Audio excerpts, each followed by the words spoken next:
Bem, meus queridos irmãos e irmãs, estamos celebrando o 5º domingo do tempo comum, em que vemos Jesus, no início da sua missão, anunciar o Evangelho, chamar os seus primeiros discípulos e, anunciando o Evangelho, também combatendo as forças das trevas, expulsando os demônios, curando também várias enfermidades, para que também servisse de sinal do poder de Deus que se manifestava na pessoa de Jesus, para ajudar as pessoas a acreditarem que de fato Jesus era o Filho de Deus, o enviado, o Messias Salvador. Mas a liturgia de hoje começa com a leitura do livro de Jó, em que Jó apresenta como que uma lamentação aparentemente desesperada, mas não é bem assim. Jó tinha confiança em Deus e era um homem muito temente a Deus. Mas Jó, na sua história, que é um livro muito interessante, Jó era uma pessoa que era muito justa e santa, fiel a Deus. E Deus se alegrava com a justiça e a fidelidade de Jó. Só que, conta-se, de forma um pouco para que possamos entender, uma vez o diabo, Satanás, olhando do céu, olhando Jó, que era muito justo, chega para Deus e diz assim: olha, é claro que Jó vai te servir e te vai ser fiel. Jó tem tudo, Jó tem uma família maravilhosa, tem bens, tudo é uma maravilha na vida de Jó. Agora tira as coisas que Jó tem, para ver se ele não vai te amaldiçoar, se ele não vai amaldiçoar a Deus. E Deus, como que concede que Jó seja tentado, seja provado, para experimentar a sua fé. Então começa a acontecer um monte de desgraça na vida de Jó. Os filhos estão na casa de um irmão, aí vem um vendaval e tudo, a casa cai e mata todos eles.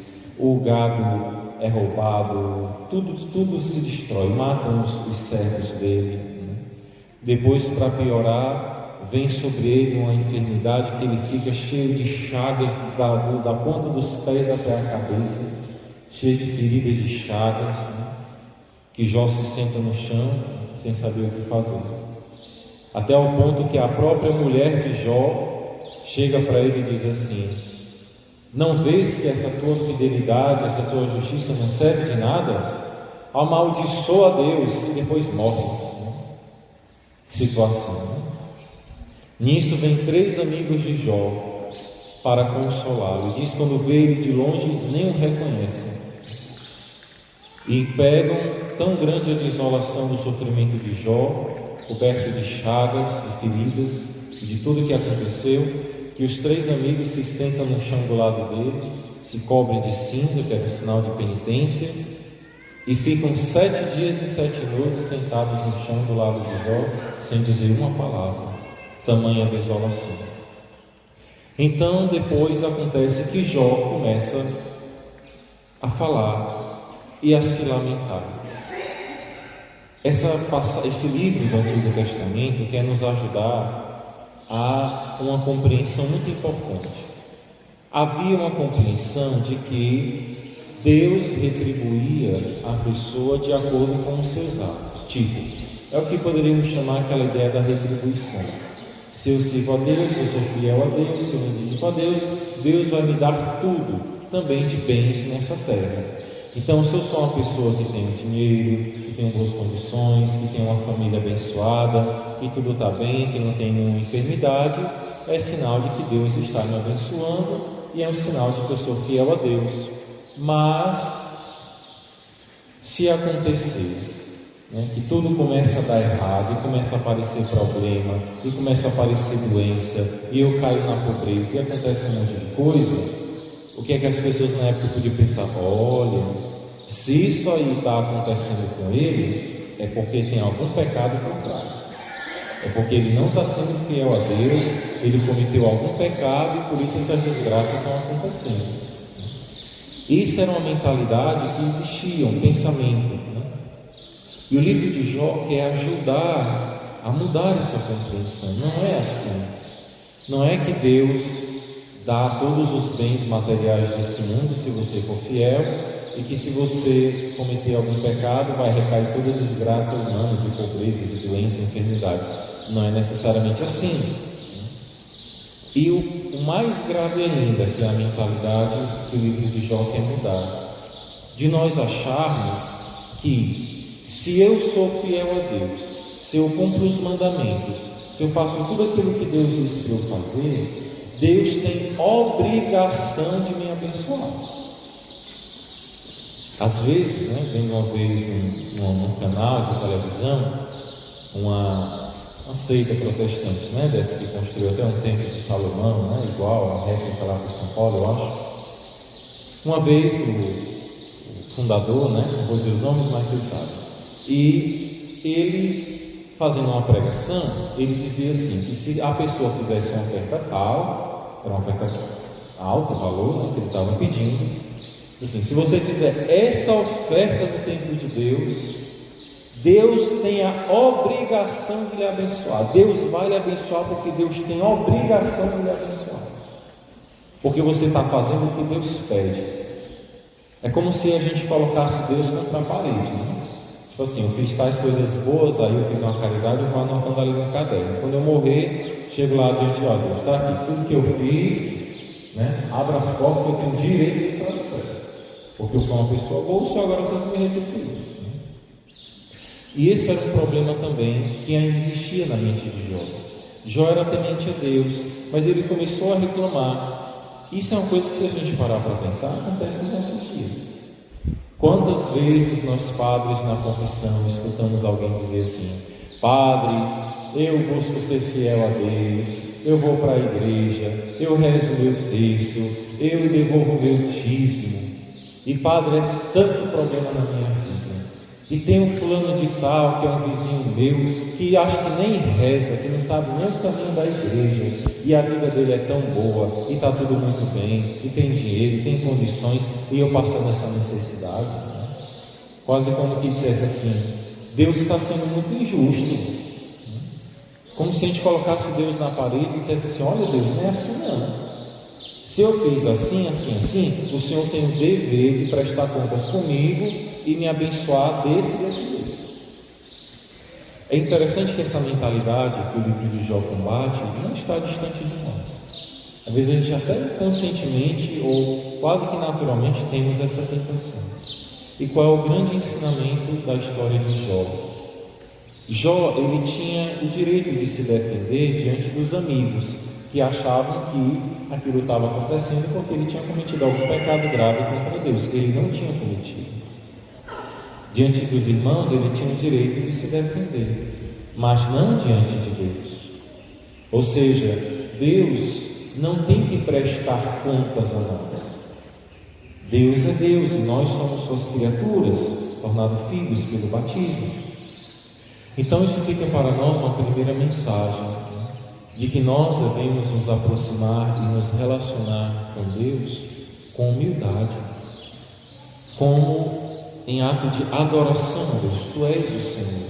Se o Senhor me concede alguma graça, alguma bênção, eu devo louvar e bendizer, mas eu não posso exigir nada de Deus. Eu não posso tratar Deus como se Ele fosse o meu empregado ou o meu servo. Não é assim. E esse é uma primeira mensagem de Jó, do ensinamento da história de Jó para nós. E é muito bonito porque Jó, lá no final da história, ele vai compreender. Deus vai dizer assim: Jó, se coloque no seu lugar. Eu lhe amo, eu lhe ajudo, mas você é meu servo. Eu não sou seu escravo. Eu não tenho a obrigação de prestar contas com você do que eu faço ou deixo de fazer. Reconheça que eu sou Deus, que és tu quem deves adorar. Então Jó passa a compreender uma coisa muito bonita, que é algo que nós também temos que aprender, que muitas vezes, no meio dos sofrimentos, das tribulações, existe um mistério de Deus. Quando muitas vezes Deus permite um sofrimento, uma enfermidade, uma tribulação, não significa dizer que Deus nos abandonou ou que Deus está sendo injusto conosco. Nós temos que aprender a saber colher os frutos até das coisas ruins que nos acontecem, das provações que acontecem na nossa vida, e em tudo procurar ver o mistério de Deus, em tudo saber adorar a Deus. Jó, no meio da desgraça que acontecia, depois de tudo ele respondeu assim: nu eu saí do ventre da minha mãe, e nu eu voltarei para lá. O Senhor deu, o Senhor tirou, louvado seja o nome do Senhor. E Jó bendisse a Deus, mesmo no meio da desgraça, com um ato de confiança em Deus. Depois, quando a sua mulher, disse para ele: amaldiçoa esse Deus, e depois morre, porque tua vida já se acabou, vem também uma outra frase muito conhecida, que é a resposta de Jó para sua esposa. Jó diz assim: se de Deus recebemos os bens, por que não receber também os males? No sentido de dizer de que tudo que acontece na nossa vida, nós temos que acreditar que Deus está à nossa frente, que Deus tem o controle de tudo, por mais que humanamente a gente não consiga ver. Aconteça o que acontecer, ter a fé em Deus, de que o Senhor é meu Pai, é meu Deus, Ele não me abandonará, e que eu devo buscar viver na fidelidade, uma vida santa, me afastando daquilo que é contrário à vontade de Deus, mas confiando no amor de Deus. Aí lá no fim, depois que Jó aprende que ele não pode exigir que Deus preste contas a ele, que não podemos colocar Deus contra a parede e questionar a Deus, e depois que ele compreende que pode haver um mistério mesmo por trás do sofrimento, Jó se volta para Deus e diz: Senhor, eu só te conhecia por ouvir dizer, mas agora os meus olhos te veem. Senhor, eu ainda não compreendi os teus mistérios, mas agora eu compreendo que tu estás sempre comigo, que aconteça o que acontecer, tu és Deus, e que eu devo confiar em ti. E é muito bonito que depois disso, Deus dá a Jó muitas bênçãos. Ele volta a ter mais filhos, 7 homens e 3 mulheres, volta a ter bens, milhares de animais, de bens, Tanto é que no final ele vai repartir os seus bens até com as filhas, com as mulheres, porque naquela época só se repartia os bens e as propriedades com os homens, as mulheres dependiam dos irmãos, Mas para mostrar a grandeza da riqueza de Jó, tem tantos bens que ele pode até dar, muitos bens e propriedades para as filhas também, que em nada vai prejudicar a quantidade de bens que ele deu para os filhos. E Jó vive ainda muitos anos na paz de Deus.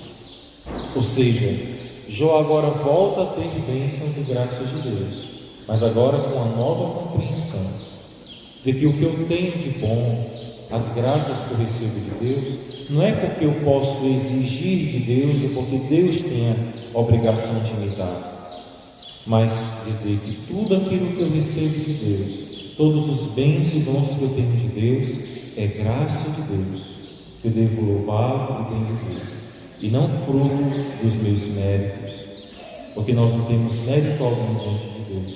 Por isso que Jesus no Evangelho também nos ensina a dizer: depois de fazer qualquer coisa para Deus, dizei, não fizemos, somos servos inúteis, não fizemos nada mais que a nossa obrigação. Às vezes a gente não entende essa passagem, mas vocês são servos inúteis, Não é que Deus diga que você é um inútil, mas é um modo de livrar o nosso coração da tentação de achar que eu posso depois cobrar de Deus por algum bem que eu fiz. Assim, eu sou Padre Marcelo, eu estou celebrando essa missa, depois tem outra missa, depois tem outra missa, eu dediquei várias horas a Deus e preparei e tal, então Deus vai ter que me abençoar porque eu fiz vários serviços para Deus. Não é isso. O que faço para Deus, faço por amor, para adorá-lo e servir.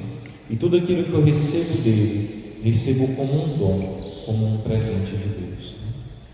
Para terminar, e não me estender tanto, Apenas um breve comentário também sobre o Evangelho de hoje.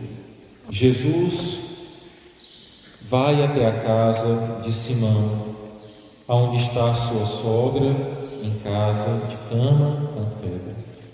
E Jesus, aproximando-se dela, segura pela mão. Na verdade, a expressão mesmo no original grego é agarrou-a pela mão. Ele pegou ela com poder, ou seja, ele levantou ela.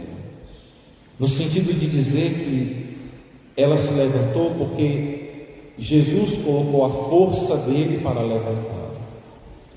Isso é um sentido muito bonito para dizer que nós somos levantados do nosso pecado, da nossa situação de miséria e até mesmo das nossas enfermidades, das tribulações que possamos enfrentar, não pelas nossas próprias forças, mas confiar que sejamos levantados por Deus, pela graça de Deus que nos sustenta.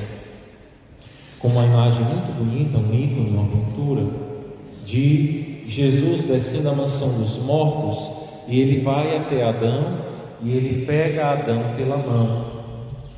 Jesus estende a mão, é uma pintura muito bonita. Estende a mão e pega Adão, como que para tirá-lo ali da mansão dos mortos. Só que é bonito um detalhe, porque na pintura, no ícone, Jesus não pega com a mão dele na mão de Adão, mas pega no pulso, pega aqui. Isso tem um sentido muito bonito, porque quando você, não sei se você já fizeram a experiência de levantar alguém que está caído no chão, sem forças. Quando você vai levantar alguém que você pegar na mão da pessoa, é porque você está entendendo que essa pessoa também vai botar alguma força, Assim, vai apertar a sua mão e juntos, com a força de um e de outro, vai se levantar. Mas por que ele pegou Adão pelo pulso? Para dizer que Adão não tinha força nenhuma para poder se levantar. Estava completamente desfalecido.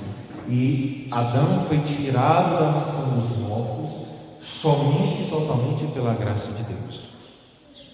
Ou seja, é uma forma de dizer que nós somos salvos pela graça de Deus, não pelos nossos méritos. Claro que devemos colaborar com o nosso esforço, com a nossa parte, mas é Deus que nos dá a sua graça, assim como é Deus com a sua graça que livra Jó dos sofrimentos e do tormento. E diz que quando a sogra de Pedro se levantou, ela se colocou a servir. Isso é um outro detalhe muito bonito para nós, muito importante. Todos nós somos curados por Deus, pelo nosso batismo, curados da morte eterna. Deus nos deu a graça da salvação. Deus também nos cura de muitas dificuldades, até de enfermidades também. Mas nós somos curados, sobretudo espiritualmente, com o perdão dos nossos pecados, com a vida nova na graça de Deus. Nós somos curados para quê? Não para depois viver para nós mesmos, de forma egoísta, mas nós somos curados para servir a Deus e para servir os nossos irmãos, para levarmos uma vida no amor, aonde eu faço da minha vida um dom para Deus e para o outro. Cristo me entregou a sua vida na cruz por mim, para a minha salvação. Deus em Cristo se fez um dom de amor para a minha salvação. E agora eu devo também fazer da minha vida um dom de amor. É como na Eucaristia, na hora da comunhão. Jesus se dá a nós como um dom, como um alimento.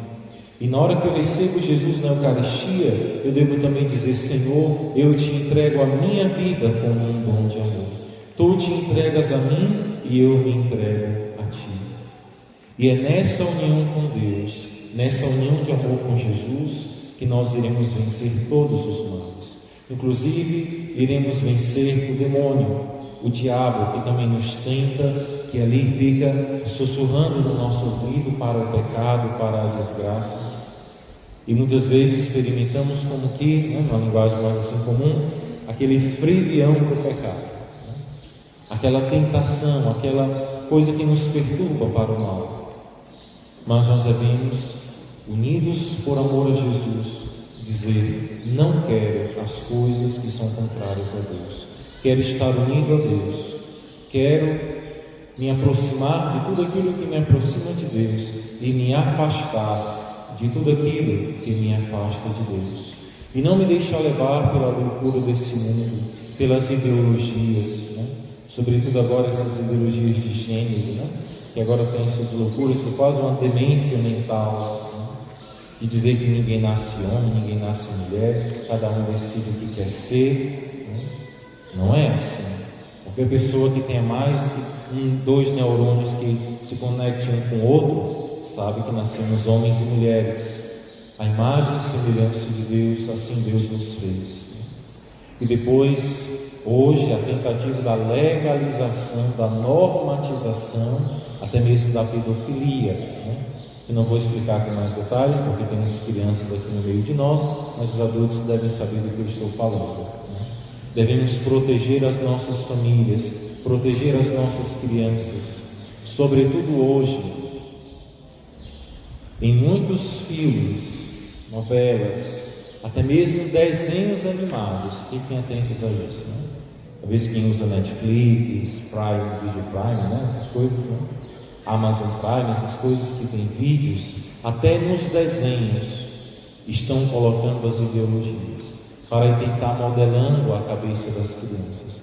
Inclusive está sendo produzido, não sei se já está passando, não sei se é pela Netflix ou outro, um desenho que mostra, né, como que é a personagem principal, né, que todos deverão gostar dela, uma bonequinha, uma meninazinha que é a filha de Satanás, a filha de Lúcifer, a filha do demônio, como sendo uma coisa muito legal, que faz o bem e tal, e que os anjos de Deus, os anjos bons e o próprio Deus é que são os maus na história.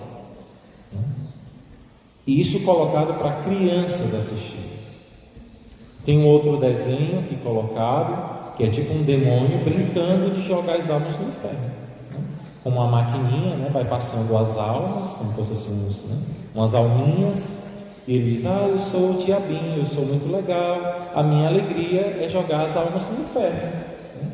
E o desenho assim, com as musiquinhas, para você achar a coisa mais legal do mundo, e até a criança ali dançar, se alegrar, de vendo o demônio jogando as almas, né, no inferno.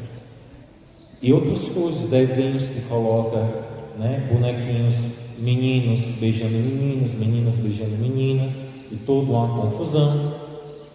Tem outro desenho que diz, né, assim: é porque eu não sabia se eu era menino ou menina, e agora eu sei que eu tenho a liberdade de escolher o que eu vou ser, e é outro bonequinho, que é tipo um animalzinho. É isso mesmo, que legalzinho, tal. E isso vai passando. Muitas ideologias, muitos males. Tudo contrário à verdade do que nós somos, e sobretudo também contrário à verdade que Deus nos revelou. E o diabo, por que eu estou falando isso? Porque Jesus expulsa os demônios, e nós sabemos que o mal, ele entra na nossa vida muitas vezes por meio das leis e dos costumes, por meio das culturas. Nós olhamos hoje, já comentei outras vezes, né? A nossa cultura hoje é muito marcada pelo pecado. Se você pega hoje essas músicas que tocam nas rádios, né? Eu comentava outro dia, né? Onde falava: olha tu, o homem falando para a esposa, né? Ei, pega aí aquela tua amiga que é bonitinha, vamos ali no escurinho. Aí no escurinho todo mundo se agarra e faz um negócio misturado, ninguém sabe quem é quem, e está tudo bem. E é uma música tocada para você dançar e achar que está tudo bem, né? Tem músicas que exaltam a amante, né? Como se a amante fosse a coitadinha da história, né? E músicas que falam e fazem coreografias para as mulheres dançarem, que são coisas ridículas, né? Que vulgarizam as mulheres. É como se pegasse assim a mulher pelos cabelos, esfregasse assim no chão, na lama, e dissesse: você não vale nada, né? E muitas vezes está lá as mulheres escutando, dançando, fazendo as coreografias, achando o sucesso que está tocando na rádio. E cada um de nós deve se perguntar: será que muitas vezes o mal está entrando no meu coração, nos meus pensamentos, sem que eu me dê conta? Porque o mal, o diabo, ele é muito esperto, e ele tenta, né, encher a nossa cabeça de coisas erradas sem que a gente perceba. Então, vamos colocar o nosso coração diante de Deus, com essa humildade de Jó, que Jó encontrou, e saber que Deus é Deus e que devo amá-lo e servi-lo de todo o meu coração, sem nunca achar que eu posso colocar Deus contra a parede.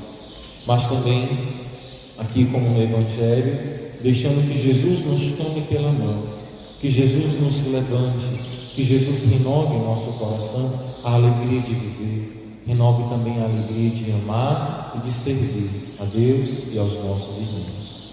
Louvado seja nosso Senhor Jesus Cristo, para sempre seja louvado.